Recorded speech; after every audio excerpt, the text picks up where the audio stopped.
The next speaker is going to be John Burroughs. So thank you very much for your time.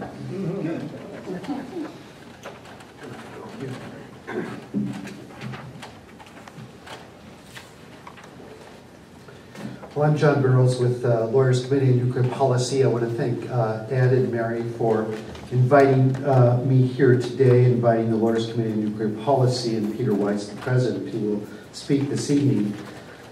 The World Court Project will be discussed this evening, so let me just say briefly that it was an effort, a civil society effort in the early 1990s to move the General Assembly to ask the International Court of Justice for its advisory opinion on the legality of threat or use of nuclear weapons. The World Court Project was spearheaded by the International Association of Lawyers Against Nuclear Arms, the International Physicians for the Prevention of Nuclear War, and the International Peace Bureau. And Cora Weiss is here to represent the International Peace Bureau tonight. So it led to the historic 1996 opinion of the ICJ, the International Court of Justice. That opinion was centrally based on the application of international humanitarian law to nuclear weapons. I'm going to call international humanitarian law IHL. I hope that's okay with you. So the court explained that the principles of IHL protecting civilians and protecting combatants are fundamental and intransgressible. The court said that methods and means of warfare which would preclude any distinction between civilian and military targets are prohibited. The court said that methods and means of warfare which would result in unnecessary suffering to combatants are prohibited. The court found that in view of the unique characteristics of nuclear weapons, the use of such weapons, in fact, seems scarcely reconcilable with respect for those requirements.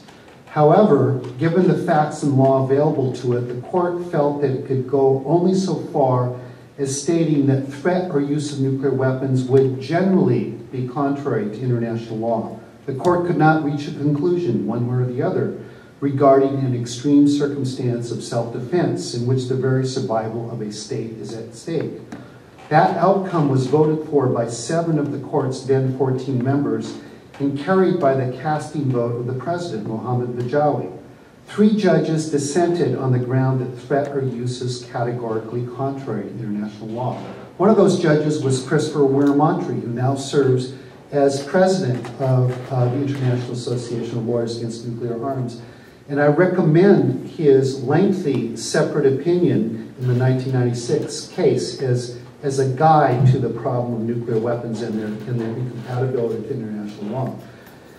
This has been a marvelous year for the World Court Project because the issues raised in the ICJ opinion have come back into play in a major way. We're now 14 years after the ICJ opinion. In an innovation in the Nuclear Non-Proliferation Treaty, NPT context, in its final document adopted this past May in New York, the 2010 Review Conference, quote, expresses its deep concern at the catastrophic humanitarian consequences of any use of nuclear weapons and reaffirms the need for all states at all times to comply with applicable international law, including international humanitarian law. This provision marks a resurgence of emphasis on the humanitarian dimension of nuclear weapons. It was spearheaded by Switzerland and Norway and by the International Committee of the Red Cross. Well, the Red Cross is the guardian of international humanitarian law. Last April, the Red Cross stated that it, quote, finds it difficult to envisage how any use of nuclear weapons could be compatible with the rules of international humanitarian law. So we have this new NPT provision that states need to comply with IHL. Now, I first have to acknowledge that several of the NPT nuclear weapon states previously agreed that IHL applies to nuclear weapons. The US, UK, and Russia all said this before the ICJ in hearings in 1995. They did, however, contend implausibly that nuclear use could be compatible with IHL depending on the circumstances.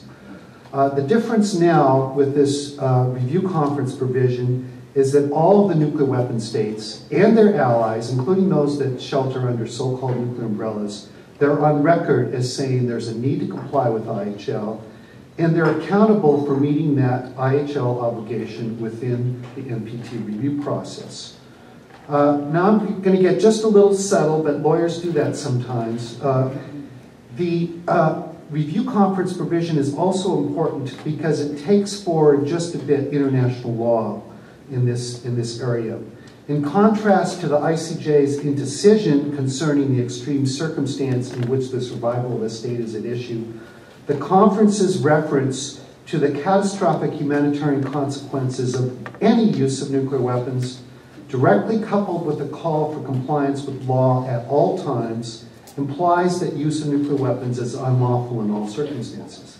The insistence on compliance with applicable international law at all times weighs against any suggestion that IHL bans or waivers depending upon the circumstances.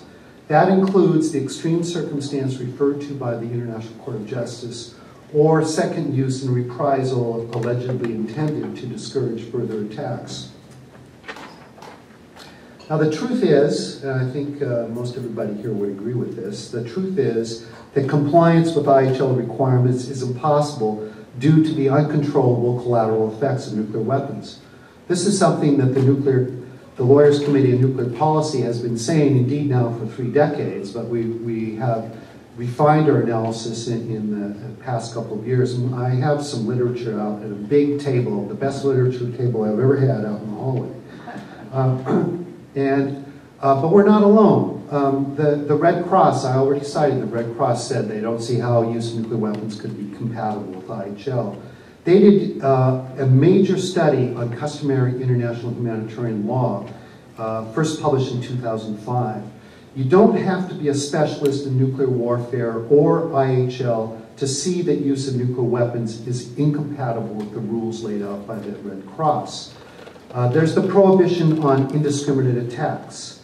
There's the requirement of proportionality in attack. That prohibits launching an attack which may be expected to cause incidental loss of civilian life, injury to civilians, damage to civilian objects, or a combination of those things, which would be excessive in relation to the concrete and direct military advantage anticipated.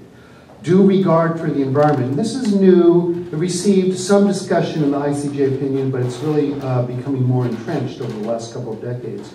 Due regard for the environment, among other things, prohibits attacks which may be expected to cause widespread, long-term, and severe damage to the environment. It seems to me that connects directly to the climate consequences of use of even a small number of nuclear weapons. So, in view of all this, the IHL provision adopted by the review conference without question develops the norm of non-use of nuclear weapons.